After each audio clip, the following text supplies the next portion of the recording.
Hello Canada, and welcome to a very special edition of Score Golf. Today we're unveiling the 100, our list of Canada's top courses. Now first off, Jason, we've shot at some great locations this season. I feel very spoiled, but I gotta say this is one of the most stunning tee shots I've ever seen. Yeah, it is, Gina. It's the first hole at the Devil's Pulpit in Caledon, Ontario.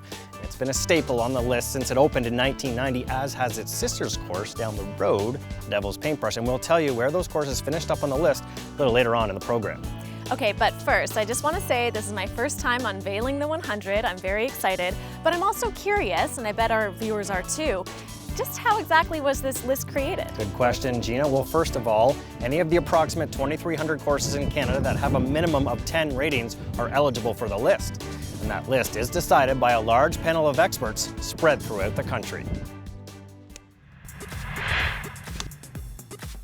These 93 panelists have their own personal ratings page on SCOREGolf.com, where they can rate any golf course in Canada.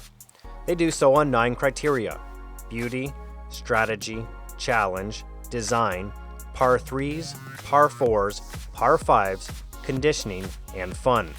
Clubhouse, service, practice facilities, and food have no bearing on a course's score. Panelists award courses a mark for each category out of 10, with each carrying a specific weighting towards a course's overall mark. The mean average of every rating in our system over the last 5 years determines a course's final score. We rounded those scores to the nearest thousandth of a decimal this year, with ties broken by awarding the course with more ratings in the system the higher rank. While raters are provided these guidelines, judging a golf course is a subjective exercise. So what do our panelists look for? Well, one factor above all I like to see is an internal integrity to the course, that it makes sense in some kind of instinctive way. I mean, I'm obviously biased towards courses where you can walk and the greens and tees are located next to one another, where the golf course has a fair bit of movement to it, if possible, where the greens where the shots in offer options and strategy, so it's not only through the air golf as much as possible on the ground golf. But it's that internal integrity, I would say, that I look for the most. Sometimes I play golf courses that are beautiful, there's no doubt about it, and that are thrilling to play. But when I'm done, I feel like I've played 18 separate holes as opposed to a golf course that's connected internally. I like to see a hole. I like to stand on tee, know where I'm going. So the way its fairway bunkers are set is important to turn you in the right direction. I'm looking at it as I play the golf course. I'm looking at it from the various tees, and are the trouble spots carryable from the front tees? Are they in play for the middle tees or the back tees? So the strategies are important to every golfer depending on the level of your ability and the tee you're playing. Conditioning is often discussed and dissected by most golfers, though for our ranking it carries a weighting of only 5%. That's because while important, raters believe it's not the be-all and end-all in judging a golf course.